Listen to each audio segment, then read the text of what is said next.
sky. Carless dropped out, slots on lockdown, add that two straight seesaw. I don't wanna say I miss you, act like I don't, it's a lie though. Been in my nightmares lately, and my nightmares were just fine now. These days I'm exhausted, maybe I should talk that loud. Maybe I should live in clouds, maybe we should work it out. I just wanna work it out, let's just work it out. I just wanna work it out, so let's just work it.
Welcome to HearthCenter. Another fantastic episode. Another week. More fantastic Hearthstone news. I have been so busy lately. Oh my gosh, I can't. This is almost like the one fun thing I get to do. You know, the one thing that isn't super stressful, super work related. So I am looking forward to this one.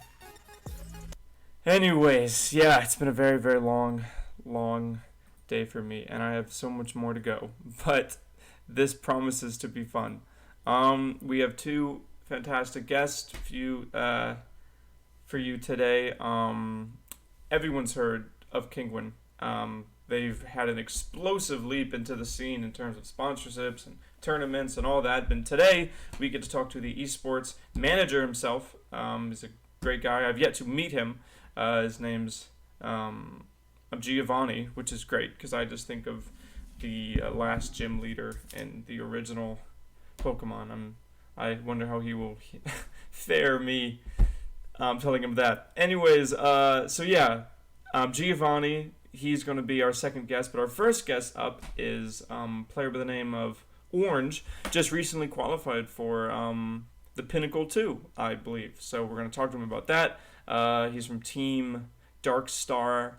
And Swedish guy. He's going to be our first guest, and we might as well get him on the call now. I hope you guys can hear that little Skype noise. I think my camera's out of sync. 1 second. Hello. Hello. Hey. So can you hear me? Yes, I can hear you. Do you have video? Yeah, sure. Let's put that on. I just have to figure out how to start the video. Yeah, that's fine. Oh, there we go. Hello. Hello, hi. My name is Nick. Welcome to HearthCenter. Hey, thanks for having me. Yeah, man. It's thanks for being here. Now I think my camera's off sync. I'm just going to really quickly. You know what? Actually, forget it. It really doesn't matter if my camera's off sync. So anyways, how have you been? How has your day been? Well, my day has been I've been busy. I've been working, so I just got home actually. So a bit stressed. Yeah. I'm really happy to be here. That everything worked out. I'm literally in your exact situation. I just got off work, and I had to rush back here. I'm like, I gotta make it. I gotta be here for our center. I actually usually do this later in the day, Oh, okay. but this was the only gap in time I could find. So all right, so right off the back, we're two hard-working dudes. Yeah, exactly. I like that. Okay, so I guess when we're not working though, we're probably playing Hearthstone. Is that a fair guess? Yeah, it is.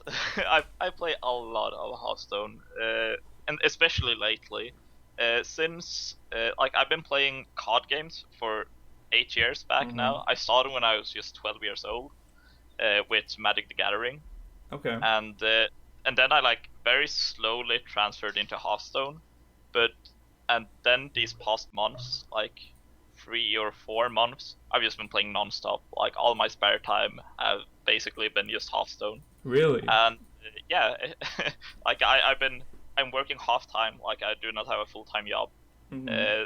and then I'm spending the rest of my time playing Hearthstone basically with the rest of my team. Yeah, your team was kind of just recently formed, right? It's not. It was like what the last couple months. Yeah, exactly. We've been the team was officially announced at like half a year ago or something. Yeah, yeah.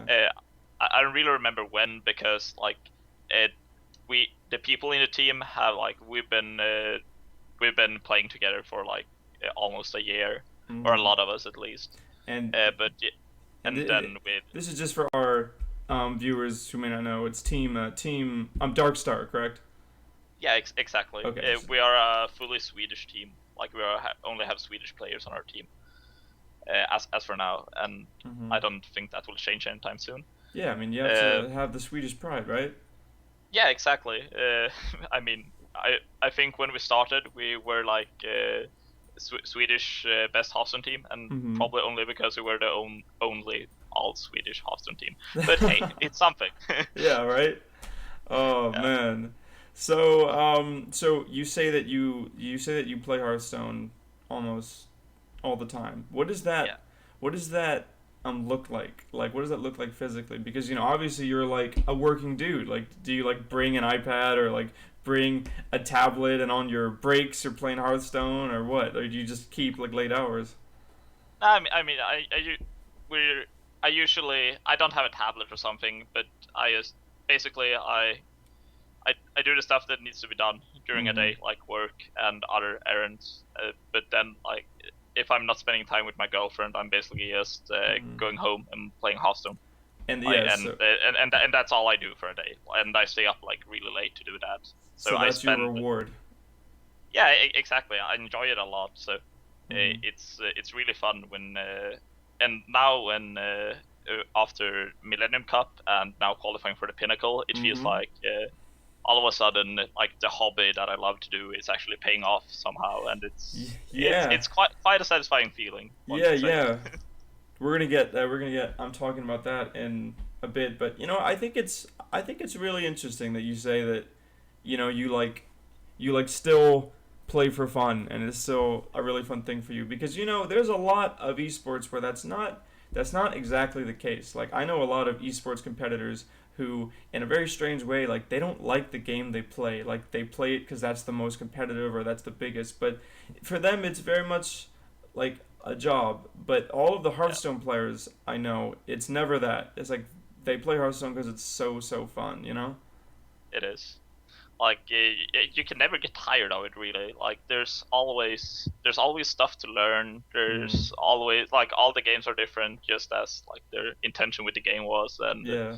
it's always like every day I have like a new story to tell. Like, Mhm. wow, this crazy thing happened in this game, or wow, I found this crazy deck, or Okay. something that's So really you fun to walked tell. into it now. Can I have an example of one of these crazy stories? Like I like want to hear the most recent crazy Hearthstone thing that happened to you.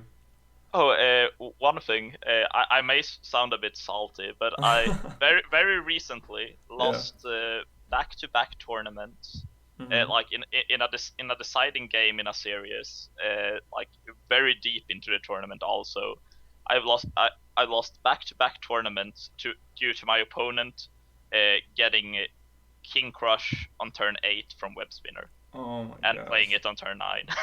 That's yeah. Those random cards that like there is so much salt attached to them. But you're right. Yeah. That's the part that makes you have those stories able to tell.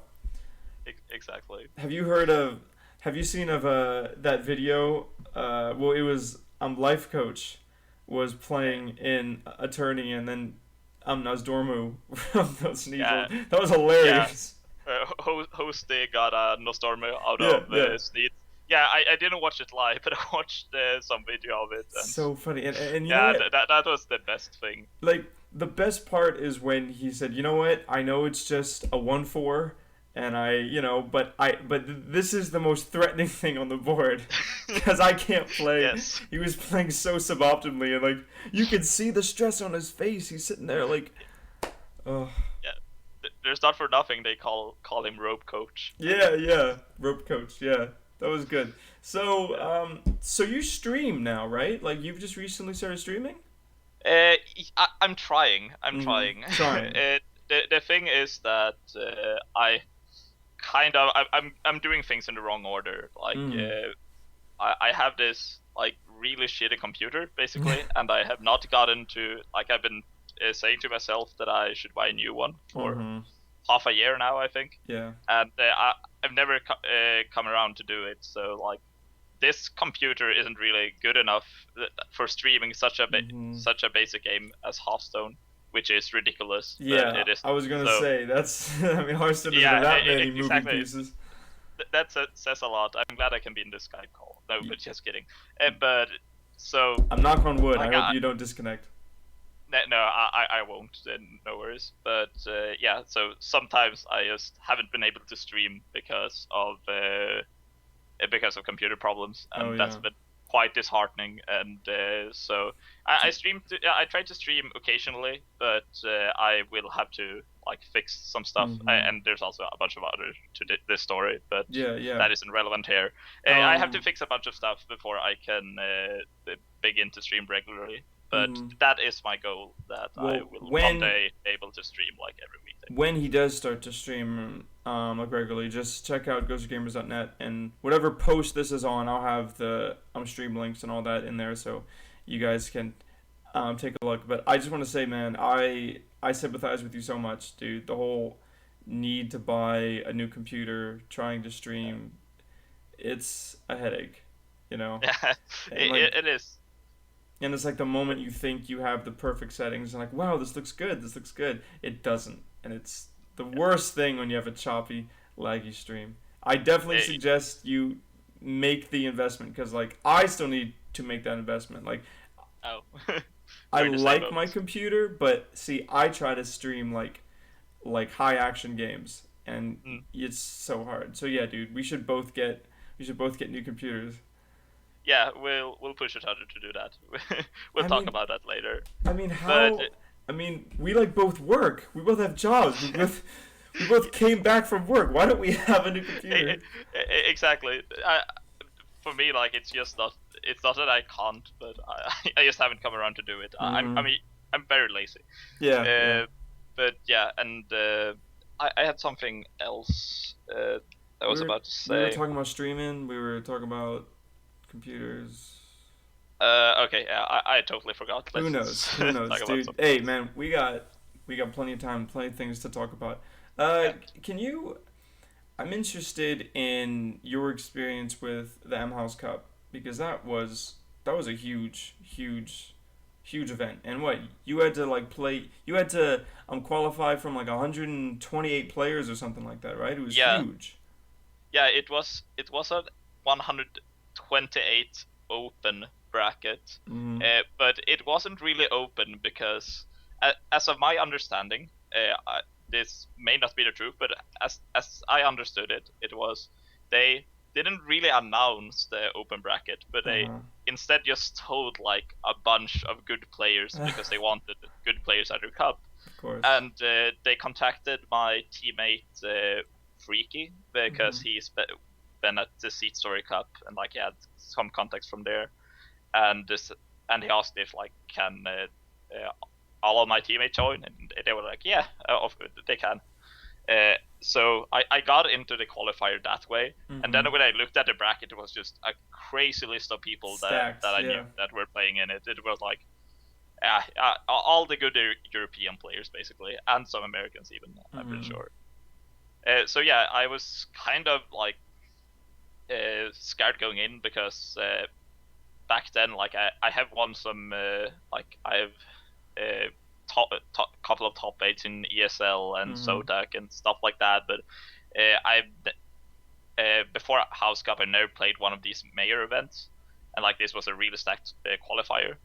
I was kind of scared going in, but then I like eventually won. I don't really remember much. I don't remember. But, it was all a blur. It was so much Hearthstone. Exactly. I know a funny thing is that this was right before the Soulfire nerf. I'm pretty sure, and my teammate then Freaky, he has told me that, yeah, dude, you should play Sue in this tournament. Like this Soulfire ban is like a sign that Sue is one of the best decks. Yeah, no, yeah. So yeah, you just play it, because I didn't really know what to play, so I'm like, okay, fuck it, I'll just go with it. I'll just open Sue in like every game, and yeah, that's how I won. Like I just sued everyone, and I didn't drop a single game one. Wow. Fire. Dude, yeah. So Zoo, man. I mean, unfortunately, Zoo's taken another big hit, with the Undertaker nerf. Yeah. I mean, now that we're on the topic, because I'm sure we were going to talk about it anyway, Undertaker nerf. What do you think? Do you think it's too much, or do you think it's just right? I think it's great. Like the card, that is probably the card that leads to the most non-interactive games in all of Hearthstone, and like the games where you lose because your opponent just drew turn 1 Undertaker and other bunch of 1-mana spells. It just feels miserable, and like you don't.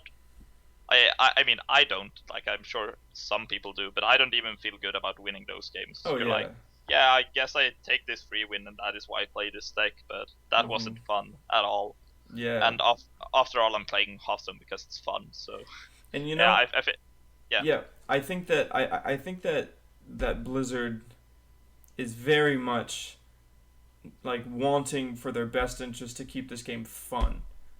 Yeah. Because while it's very much a balanced decision, there's a lot of games that, fun, sure, that's the aim, but when you're trying to balance it for like an esport, maybe it's not necessarily the most fun strategy, but they'll keep it in because it's balanced. And I think kind of what we were talking about earlier, like part of Hearthstone's success is the fun factor, Yeah.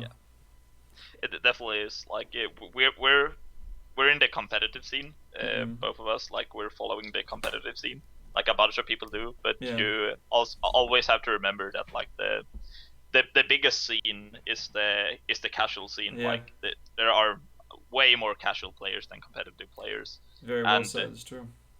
Yeah, and like Undertaker is not a card that the casual players enjoy. The same thing with when Leroy got nerfed. I don't think that a lot of competitive players thought that Miracle was that good at the exact time that Leroy got nerfed. He was like way back, but not at that time. But they just had to do it because no one they're like no like just imagine going into one of your first Hearthstone game and and you lose to Leroy double Shadow Step. Like, you wouldn't even know what's happening. So do you think though? So I think we all agreed that the nerf was needed, but from my read on it, the most common call was, hey, just make him a 2/1 instead of a 1/2. Like that's what I heard most often. But this seems to be a harsher nerf than the people I've talked to has expected. I mean, now I wonder if the card will even see play. Do you think it's still going to be a top tier card? doubtful. Like I'm comparing it.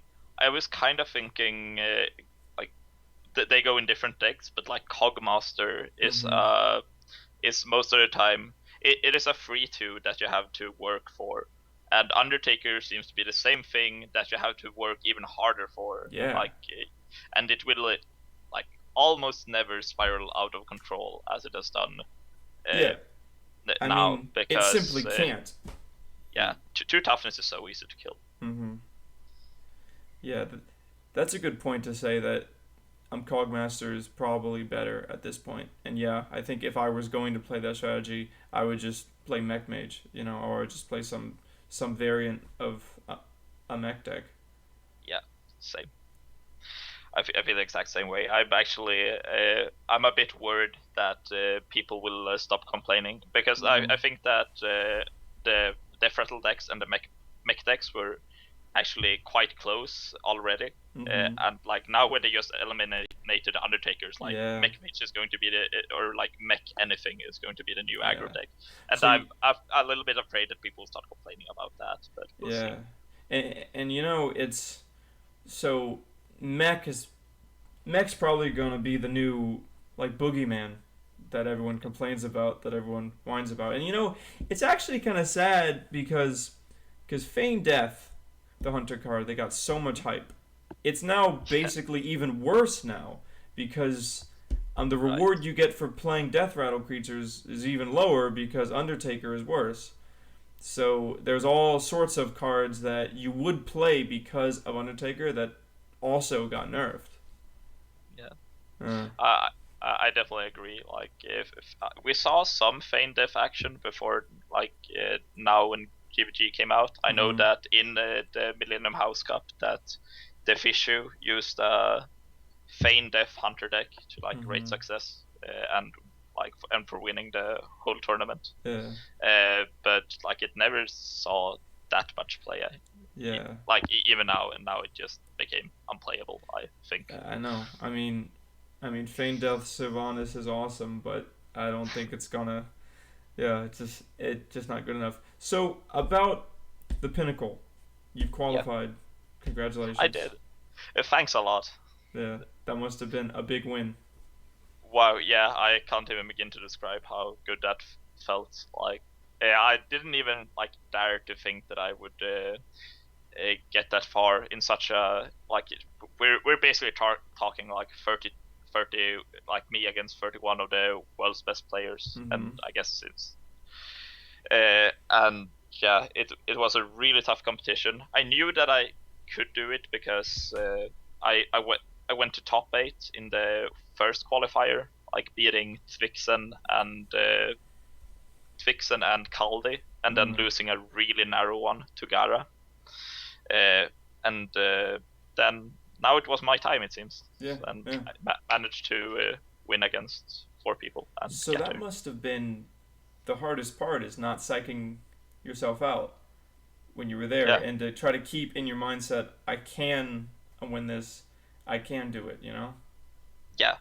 It was it was a huge thing to because it's not like you have an easy round in that tournament. Yeah.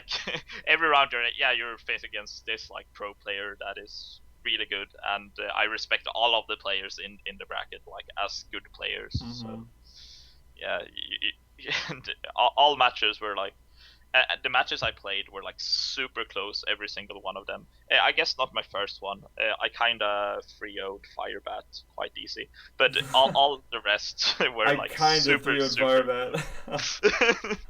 I don't know. The thing was that Firebat told me after the match that he something about him winning the Pinnacle made him not. He couldn't win the qualifier or something like that. I don't know, that his spot got passed down or something. So I don't know if how serious he took the tournament. He played good decks and all, but for example, he didn't even I 3-0'd him on paper, but actually he just conceded the match after I was 2-0 up, because really. Yeah. Wow. So it didn't seem it has its explanations in the lineups we played, but I don't Yeah. want to go deeper into that. Yeah. But then again, it didn't feel like he was like super into it. Maybe this is the start of this Pinnacle curse. You know, if you win one, then don't even try to win the second one back to back. You know, like Exactly. there's gonna be this You weight just on your don't shoulders. care. Yeah, I already won this. Like, Yeah. who cares? So you know, obviously you must have had, or at least tried to maybe do some above average prep for this qualifier or something like that. I mean, would you care to go into any detail? Yeah, like I don't really want to go into detail on exactly what I Yeah, prepared and what I played because I'm playing the of Pinnacle course. tomorrow. Yeah. But I can say that like for my practice we started like this. First of all, like me and Jesper are like Freaky, excuse me, is preparing super hard for like almost every big tournament or every big qualifier, playing like a lot of hours every day just to prepare for tournaments, which gives us like I very rarely go into a tournament thinking I have bad decks because like I think that I have like one of our strongest sides are that we always bring like super solid decks that we know. So I practiced with him for like a couple of days before the Pinnacle because it was on kind of short notice, and then we also added like Gara and Freshka and tested with them some, and we found one deck that we thought were super strong in the meta game right now, but it ended up with me actually ditching that deck because of not feeling comfortable enough playing it. Yeah. And I also talked with a very good friend of mine, Powder, from recently. He recently left iHalf-You. So like a very last minute call and we made some change in the lineup, him and me, and then I played the Pinnacle and it went really well because I felt like my decks were insane. So with deck selection, you know, is obviously very, very, very important, and you know that's a big part of this testing. What do you think is the strength, if there is any, of bringing in a rogue deck that, like, not rogue? You can't say that in this card game. I understand. Yeah. That's so funny. That's the first time that's ever come up. But yeah, you know, like a deck that comes out of nowhere, a deck that like people don't suspect, one that you've really kept under your sleeve the whole time. Like, do you think that's viable in this meta? I think it's very viable actually because like there's two sides of the coin, but that side of the coin is that like the good players are so used to play against the stock decks, like the lists you play on against on ladder all the time. So they know like every single card, and it's actually like the games get quite mapped out when you know exactly what your opponents have and exactly what they can play, and like that you can play around everything and such. And so like you're saying, when you have a deck that's already known, you basically give your opponent the chance to play perfectly because they know everything in your deck. Yeah, exactly. You put that very well. That's exactly what I mean. But when you bring a rogue deck, I mean, your opponent all of a sudden doesn't know what to expect. Like they probably have a guess, but then you just have the opportunity to just blow them out with some unexpected cards. They don't know how to use their removal properly. They don't know which minions are that important for you. And like, let's say you're playing like, I've did that recently. I played like a super unusual version of a mage deck, and I just won like half of my games because my opponent made some play that really opened up some absurd line from my side. So man, so the odds of seeing some fatigue on Druid or some of those other type of flavor of the month mill decks. You'll see. I'm usually not a big fan of those decks, but I will play whatever I think is best at the moment. Yeah. Nice. and I Nice. have tested with Freshka, so. Yeah. All right. So I'm continuing on with the Pinnacle too. What are some of the names that you're most eager to play, or then maybe some of them that you're not eager to play? Like, wow, I really hope I don't get paired up with that player. I want to play against Strife Pro. Mm, That's the uh, in my opinion, like Strife Pro is the player that impresses me the most, yeah. and I think I will go as far to say as I think he is the best player in the world right now, Hmm.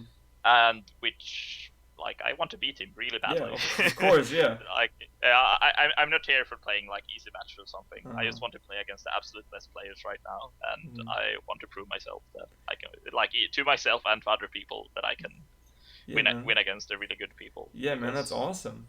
yeah, that's basically how I work. Like I'm not, like, I'm playing this as a hobby, and like you should always strive for like getting better. Like Yeah, there's no reason to want the safe route because like what does that even mean if you got every easy matchup and you got some buys and yeah, all that. exactly. It's not fun, Yeah. and yeah. So and I'm actually in the same group as Strife Crow. Oh, So cool. yeah, so I'm playing. Oh shit, I'm not sure I get to say that yet. But hey, it's Yeah, starting yeah, in an hour. Right? So yeah, I mean, maybe I'll get to play him. We'll see. yeah, yeah. Man, I think Strifeco, one of his strengths is okay, the way that because I play a lot of card games and I really Yeah, love card games, but what I've always seen, and this it can probably be going to all of esports, is there's two type of players. There's the players that are creative and they innovate and they do new things, and then there's the players that want to win and they just want to win and they're so good at fine tuning the crazy decks and making them win, and that often means making like boring decisions or like making the hard call to take out all of the flash of these crazy decks. And I think that Strifeco's strength is that he's very in the middle. I think he can play both very well, and he innovates, but he does it in a way that's still top tier. yeah. When you put it that way, that makes perfect sense. Mm-hmm. I know that I am very far on the like boring side of the spectrum. Like I I'm terrible at building new decks. Mm-hmm. Like you should never ask me for an innovative and new fun deck, because Mm-hmm. I just have no clue how to build decks. But But you can tweak the decks to make sure they yeah, win. yeah, I'm very good at that. Mm-hmm. Yeah. That's what I do the best, and like part of because I play a lot. But yeah, Yeah.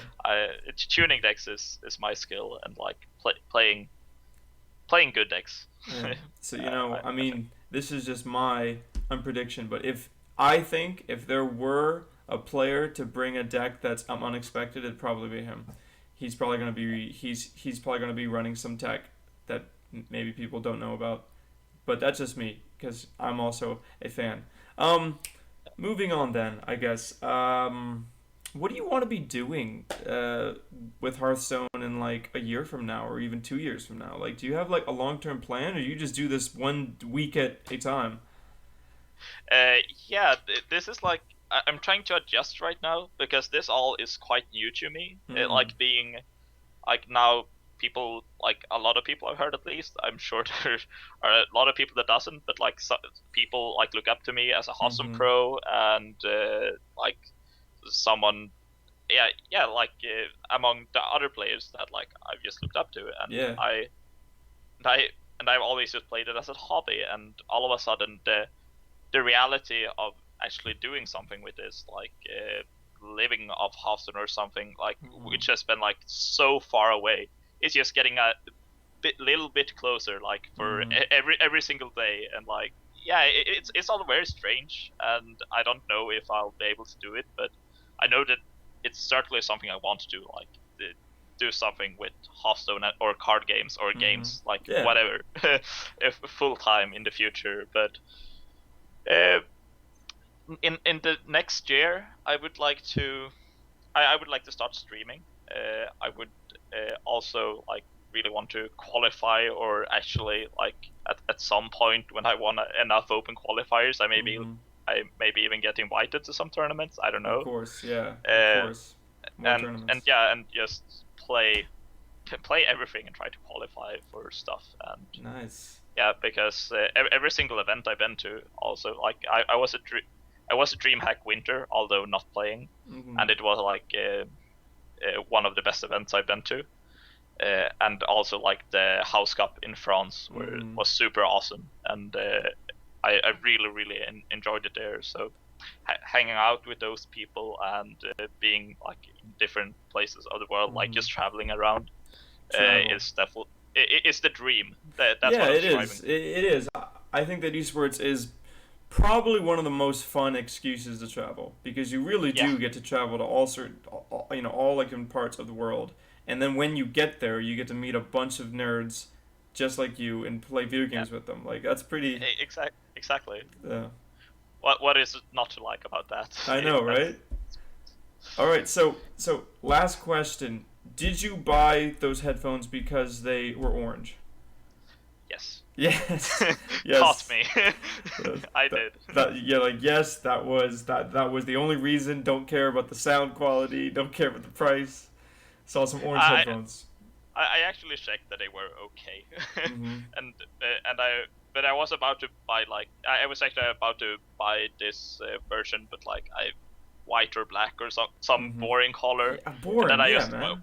Walked by a orange pair of ones. Like, yeah, this seems fitting. I should probably go with these. So do you like oranges, the fruit, or you like orange the color? I do like both. But I guess I've been thinking about it. Like the nickname is like really old, from when I was 14 or something. Yeah. When I was just a young kid, and I think I was thinking about the color at the time. Probably. But, I mean, I like oranges, so why not? Yeah. I've been planning in my head that if I ever get a partnership with Twitch, I'm definitely going to have orange as my subscriber thing. Yes, I hope it happens, man. Keep up the streaming. But if your future with esports is as hopeful as it seems, I definitely recommend investing in some sort of better computer. I should.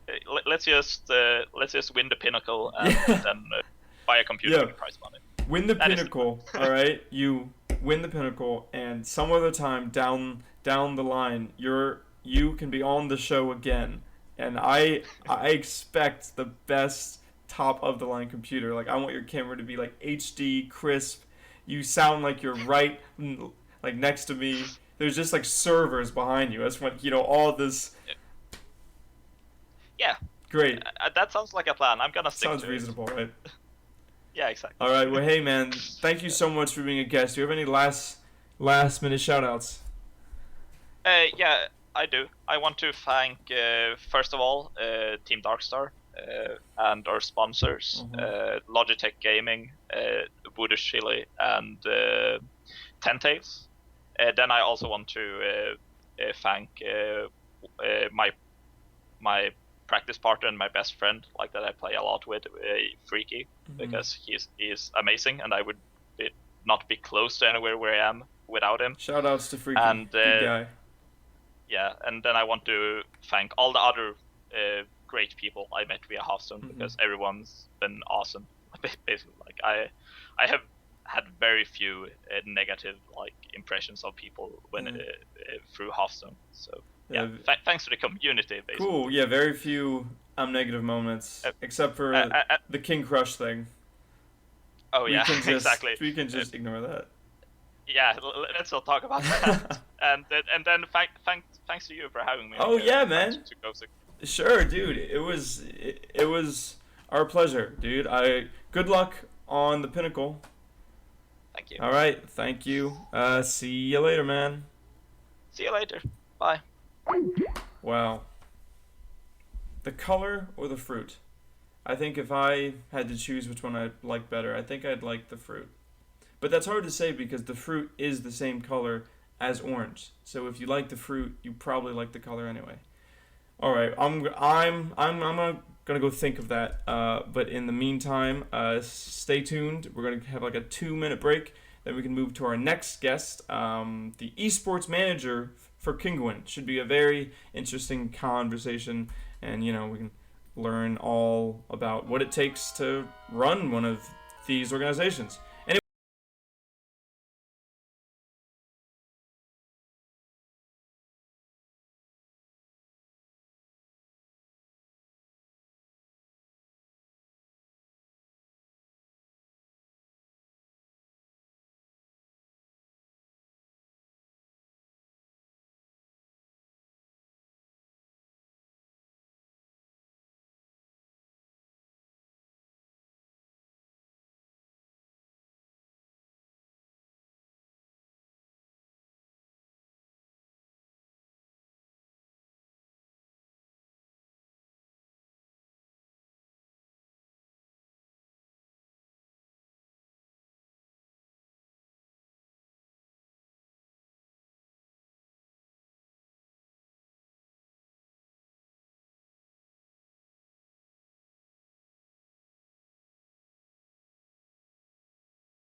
thank you for waiting, or for those of you who are just listening to the podcast and not watching us live, you didn't wait at all, so I take that thank you back. Anyways, let's get into our next guest. You probably have not heard of him, but I'm sure you've heard of his organization. He is the esports manager for Kinguin. Let's get this call started. And we can talk to Giovanni. It's ringing right now. Hello. Hello, Nick. Hi. Welcome to HearthCenter. Thank you. Yeah. Whoops. Let me just get your name on this. So, how are you doing, good sir? Well, all cool, but quite tired, after this problem with the tournament. We had a lot of work to do during this week. Mm-hmm. It's never a nice thing to get the dust during the charity events. Yeah, and it's a terrible thing that happens, but rest assured, the entire community of Hearthstone and esports is behind you guys. Who knows what to say about people who choose to DDoS people when they're just trying to make something great, but we have all sorts of time to talk about that and get through the meat. I guess just to start off, can you tell I guess the viewers what you do, how you first started with being the esports manager for Kinguin, and just why Hearthstone? Well, we started firstly with Hearthstone, let's say, because the first partner we started together were in a Hearthstone scene.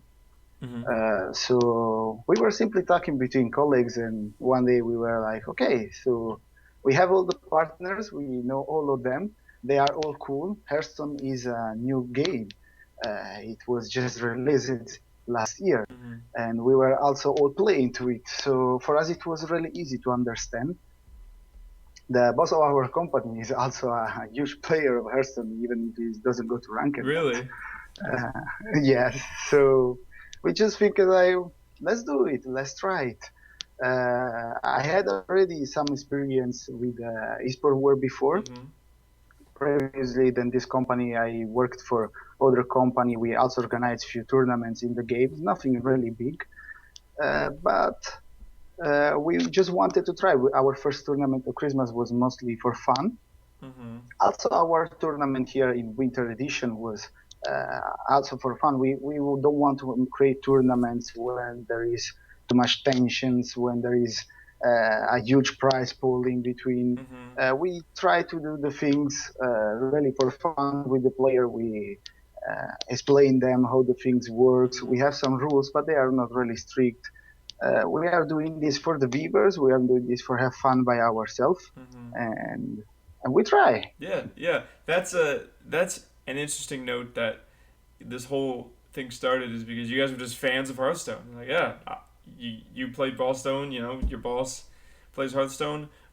What is your favorite class to play? Like, what type of decks do you like to play? Well, I have to say that for a few months I was in love, my bad, with Murloc. Murloc deck. Yeah. I know he's the cancer. Everyone say he's the cancer. Then after I started to play it, so in the company everyone was telling me, okay, you only play cancer decks. I Mm-hmm. don't understand. All right. So I started to play Druid, but unfortunately with bad effects. Yeah, yeah, yeah, man. I think it'd be cool to somehow see like your boss, the guy who runs the whole thing. He should try to compete in one of these tournaments. Obviously not for real, but I think that'd be funny. Anyways, you guys are known for these charity events, these charity tournaments, and Yes. there's not many other tournament organizers out there, I guess, who have that like mindset that say, hey, like we're doing this mainly for fun. We want to do something great for the viewers. We want to keep this light. Do you plan on having all of your future tournaments to be in that same vein of charity and just kind of like relaxing atmosphere? Well, we are thinking about that. I have to admit, we are thinking. We have some plans for the future. Mm-hmm. We definitely also want to show up during the upcoming events, so E3, Gamescom. Um, so we are all our work is still in process. Is still under some ideas development. Mm-hmm. We definitely want to continue with the Kinguin for Charity series. We definitely want to go also in other kind of tournaments without the charity. Mm-hmm. We are right now planning to start a league Oh. soon from let's say from the start of March, Mm-hmm. uh, where we will invite the players to be with us and it will be composed by two seasons. With the first one, we will invite the players. Now the second season, we will have an open brackets. Mm-hmm. I know that most of the question from viewers are always like, why don't you have tournaments with open brackets? Mm-hmm. With open brackets? Well, our answer in this case is that when you have open brackets, you have to have a certain kind of different organization Mm-hmm. behind the tournament.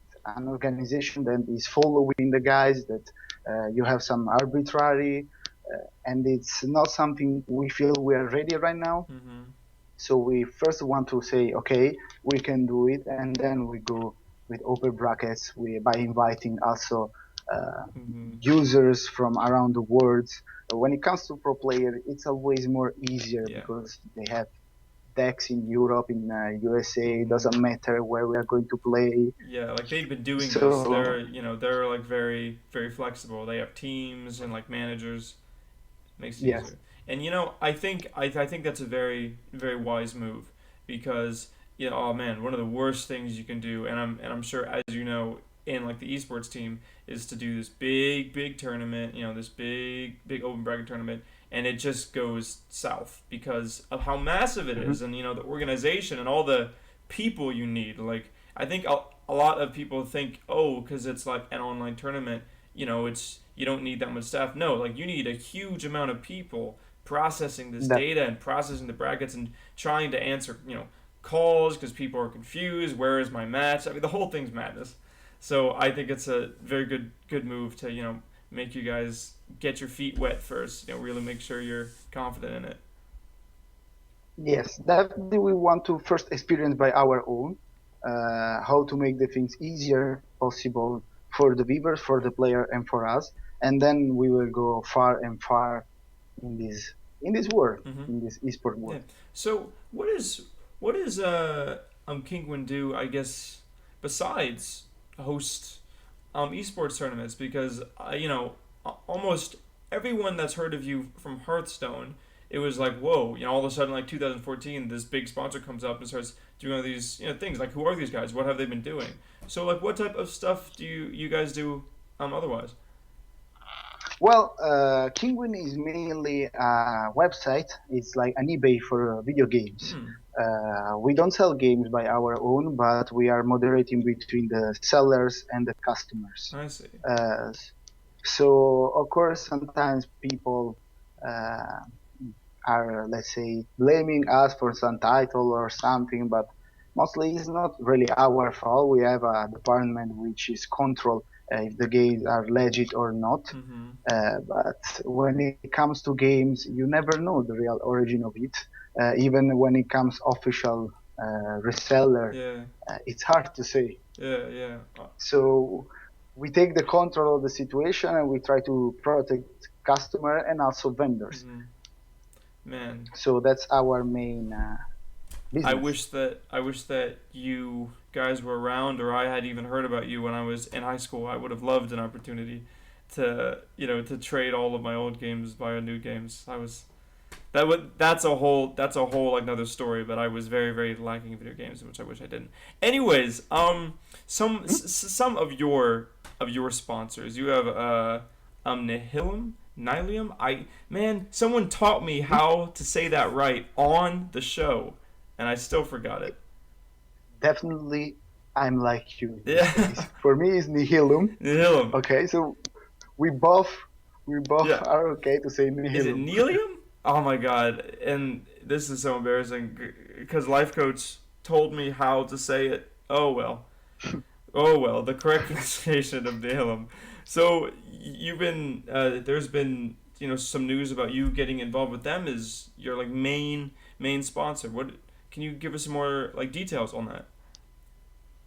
Yes, well, this was actually an idea from Kungen Mm-hmm. directly. He is the, let's say, main owner of the title Nihilum, Mm-hmm. because all Nihilum started with World of Warcraft, Yes.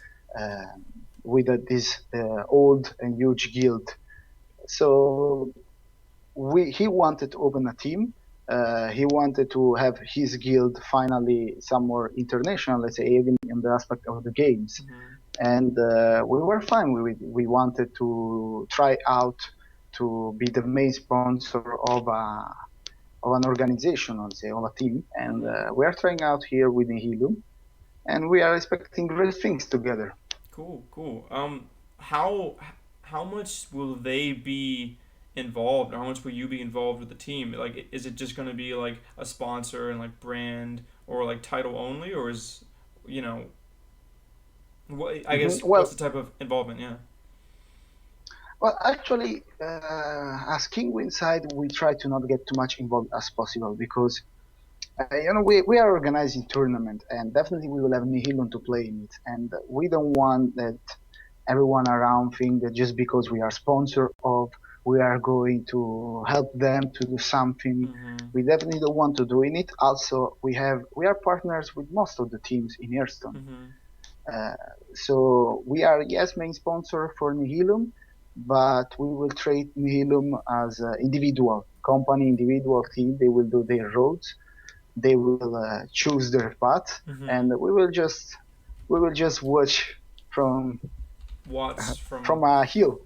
yeah, watch from the hill, just doing your thing, not trying to get in anyone's way. Speaking of not trying to get in anyone's way, uh, we gotta talk about the DDoS attacks that we like mentioned earlier.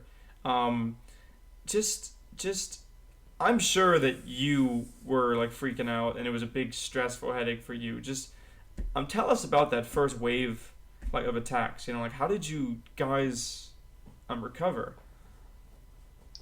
Well, first of all, let's say I was expecting it. Mm-hmm. It was completely planned to have DDoS. I was even thinking we were lucky on the Christmas tournament to not receive any DDoS, because as far as you know, they started from the Pinnacle on December. And then they continued, and one day before our tournament, the HearthCenter tournament was also DDoS, and I was like, okay, we had the same players. We are one day later. Definitely they are going to DDoS us. In my opinion, I was expecting much more DDoS on the first day, but we have only one guy to get DDoS. Even our caster Noxus was DDoS. Really? Yes, but he had some protection, so that's good. We figured out to manage the things with him. When our first player was first DDoS, we tried to keep the rules of the tournament. We tried to keep the entertaining going on because it was for fun. So we say, okay, it's one guy. Yeah. Please don't be angry at us. Let's go on. And when at the second day, the second guy and then the third guy start to get DDoS, we simply stopped to be the fun tournament, and we try to keep a decision to maintain the competitivity of a tournament, because as much you can say, okay, it's for fun, of course the players are playing for money. We set a prize pool, so there has to be a competitivity, and you cannot simply give the prize pool to the first who doesn't get DDoS. Yeah, that's the worst thing you could do. Yeah, that's not the tournament we're playing. Wow. So the decision was simply to postpone the tournament, and what we did during this week was record all the matches. So we already have all the matches recorded, and on Saturday we will simply have a live, unfortunately, because I'm not a lover of recording the matches. But we did what we could, and we are already studying some protection for the players when it comes to the next tournament or the next projects, so we can try to protect them by our own. Yeah, that seems on the surface the best level of protection that you can do. Just record the matches earlier. I've heard you could possibly, if you still want to get that live feeling, if it's possible to record the matches but have the commentary like that's happening live. So it's like you somehow, don't let the commentators know the result of the match. So just try to keep it live, keep it fresh. Yeah. But I'm sure you've thought of all sorts of solutions. Now, I heard also that the Kinguin offices lost power during the DDoS attack. Well, I mean, is that just a coincidence? Because this must have been horrible. That was a really funny consequence, because we didn't get DDoS. We are under a really huge shield. It's almost impossible. But not our building lost the power. The whole town lost it. Well, really? Half of it, see? Yes, so we didn't understood, actually. The best thing is that all the computers were fine, just the server that was maintained streaming just jumped and stopped the streaming session. Oh man! Otherwise, it will take much more, because our configuration is quite complicated. Usually, for example, our production area has around 10 guys working on it during the lives. Yeah. See, and that's just an insight that I'm sure not many people realize. That there's 10 people there trying to manage the stream and trying to make it flow smoothly. Yeah, actually we have 10 people in the production and 4 people, let's say, in chat moderating. Are never enough. Of course, yeah. Maybe you can have 20 people moderating the chat. Maybe that'll do it. Yeah, but we say we love the Twitch chat on our own. We hate it and we love it at the same time. No, when it comes to true. this, you cannot hate something like that. It's an organism. You cannot hate it. Yeah, it has a mind of its own. It's this organic thing. Yeah, exactly. It's alive. Yeah. So your job as esports manager, what are some of the hardest things that you have to do on just a day-to-day? What are some of the challenges? Well, huge challenges are mostly to find the best days for the players. Taking care of the players on our side, everyone tell us that we are one of the first organization that is taking care of everyone, media guys, players. We have a kind of help desk 24/7. So if any problem, they just contact us. Anything that happened, we just send out emails, press media. We contact the player if something happened. If they have any problem, we go and help them. So that's the hardest thing that we have to manage, and this is also the core thing that brings your tournament to be successful or not. So we can say that this is one of the most problem, I think, for every tournament, not only in our case. Some of the people just leave it like it's an easy job. Some of others, like me, cared mostly about this and want to try to keep the perfection on this side, because if the player are unhappy, they won't. They will join your tournament, but they won't give all themselves to it. Yeah. And you know, I think it's interesting that you commented on all of the help, all of the contacts, all of the support, because you know you guys come from a customer service like website. You know, like you guys have to deal with a lot of people complaining, and that's that's probably something that more tournament organizers can learn from, because I'm sure there's just as many complaints for just as many crazy reasons, but you guys are very much ready to host them and ready to field these these problems. Well, it's always hard to manage the Twitch chat, for example. You can be as much ready as possible, but when it comes to Twitch, you never know what's going on. Sometimes it's just like they do their own, they start their own entertainment, and no one care anymore about your own entertainment. For example, a funny moment during the tournament was when Amas and Ekop started to talk each other on the chat, and everyone was like there, like we couldn't stop even the stream. It wouldn't, no one cared. Yeah, there's even I'm guilty of it. There's moments where I'm watching this tournament, but I realize I'm just watching the chat. It's just mesmerizing. Yeah. You're just sitting there watching this chat. You're like, what am I doing? I'm here to watch the tournament. I'm trying to watch Hearthstone, but the chat's here. It's hard. Yeah, exactly. I mean, one of the main problem is always like, okay, guys, we want to embed the Twitch chat in some part of our website. And other people are just like, no, but just put the video, like maybe main screen. And I'm always one of these people who say, you don't even dare. Usually when I'm on Twitch, I just look at the chat.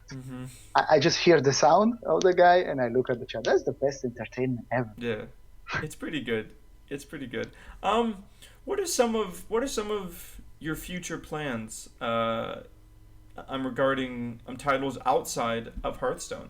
Do you have any plans, or do you really want to stick with Hearthstone and I guess WoW? Well, we definitely want to expand with other games.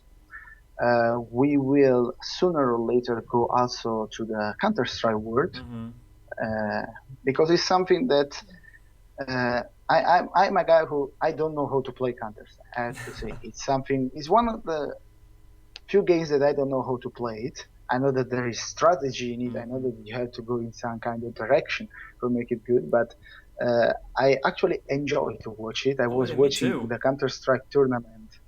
I was watching it on the DreamHack, and I was just sit on the couch with other colleagues with a beer and a pack of potatoes, and I was really enjoying it. I was like, how the hell is possible? Yeah.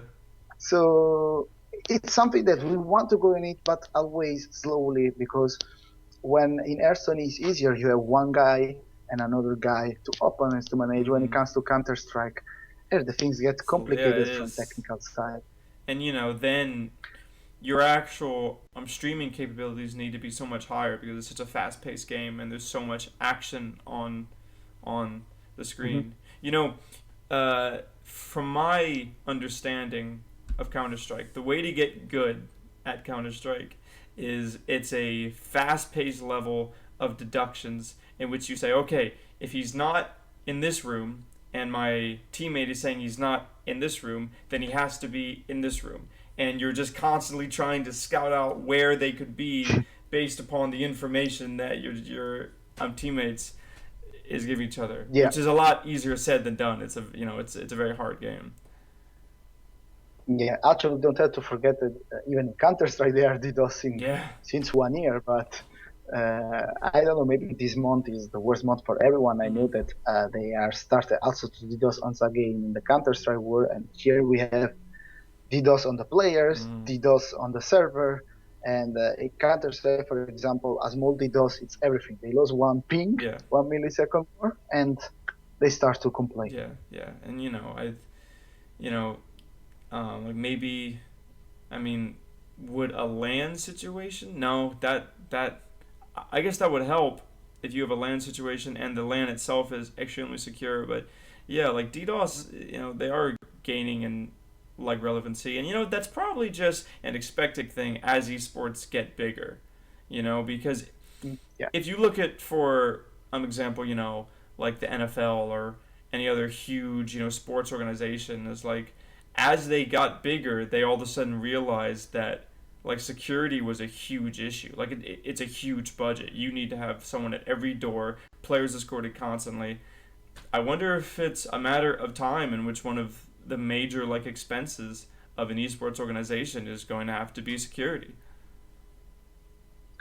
I think that we will go to this point also when it comes to online tournaments.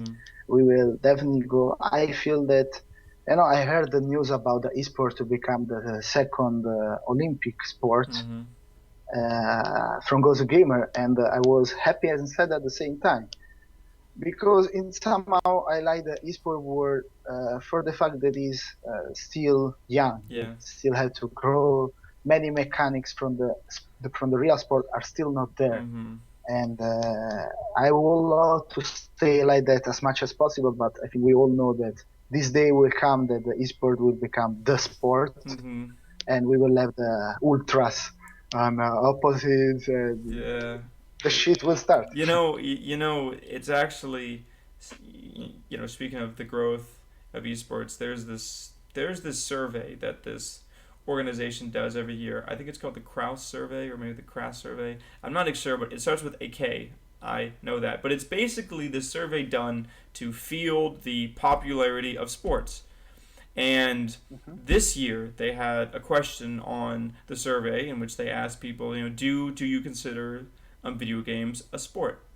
And 9% of people, aged, I think it was like 18 to like 30, says yes, I believe esport, I believe games are a sport. And if you actually look statistically, that's a huge jump from the year before. Like before, like no one did. And I think that 9% really does represent, growth.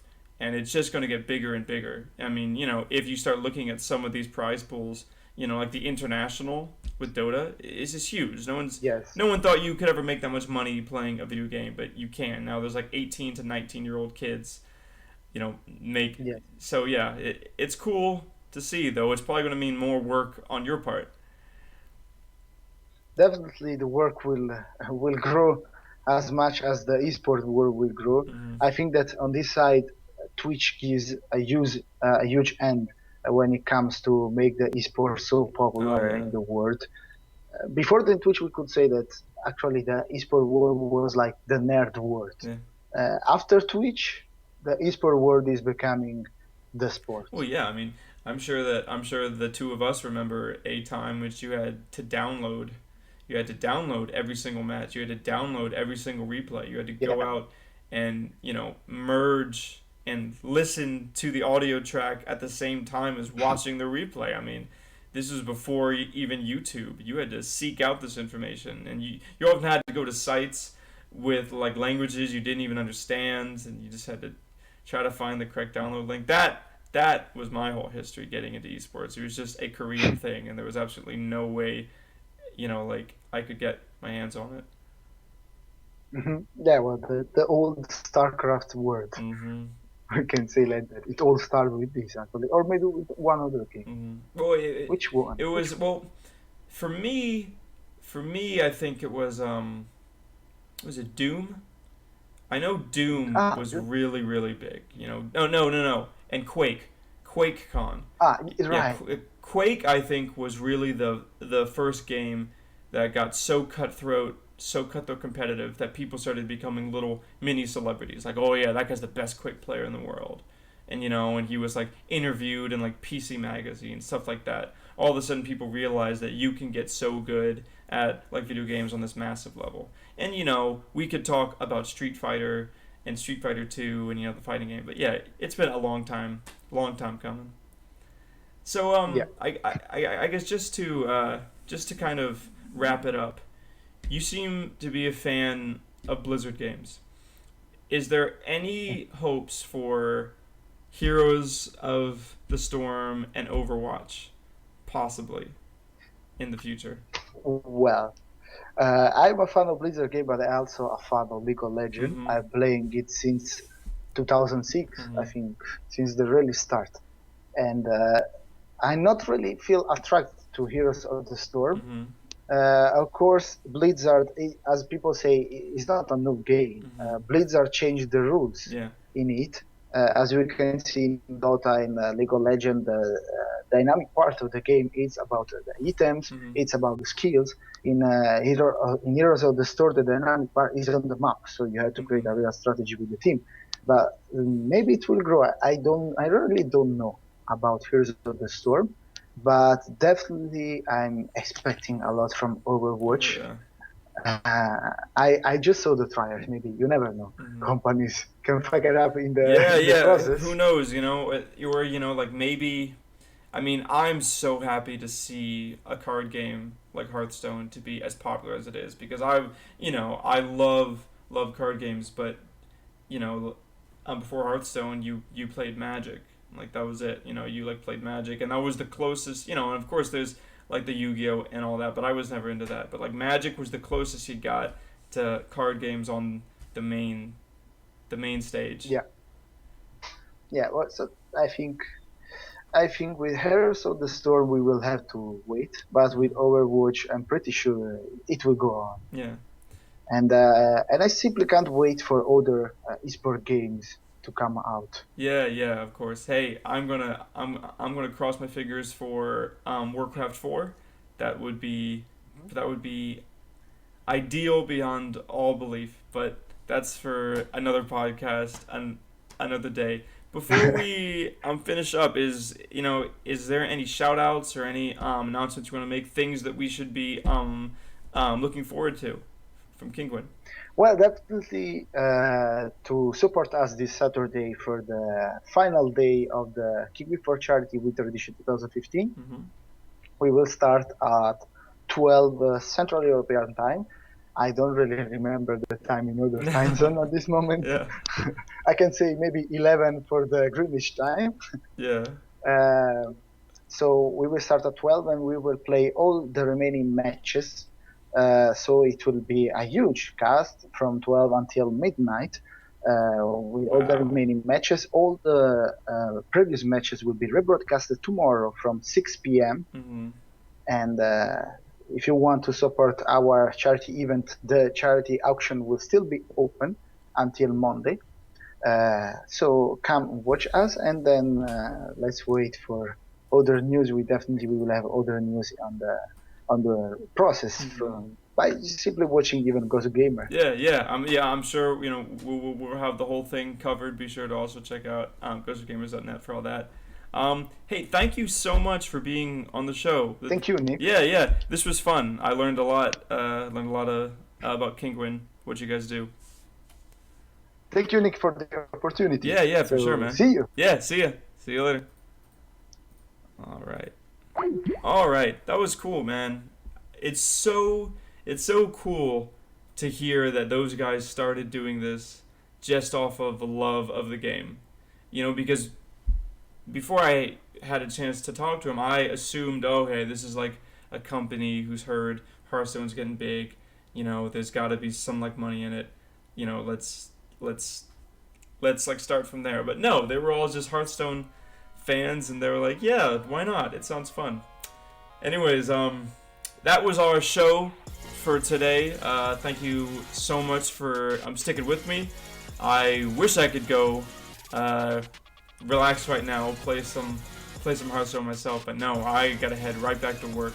But this was definitely the best part of my day. Be sure to check out Gosugamers.net. I'll have you can check the post for this. Just go to Gosugamers.net and go in the Hearthstone section. Look for this post, HearthCenter, January 29th, and we'll have all the information on Orange's Twitch, Orange's Twitter, Facebook, all that, and also information on the Kinguin Winter 2015 charity event that will be happening very soon tomorrow. So anyways, thank you so much for listening. Thank you for watching. This is Nick Dorazio signing out.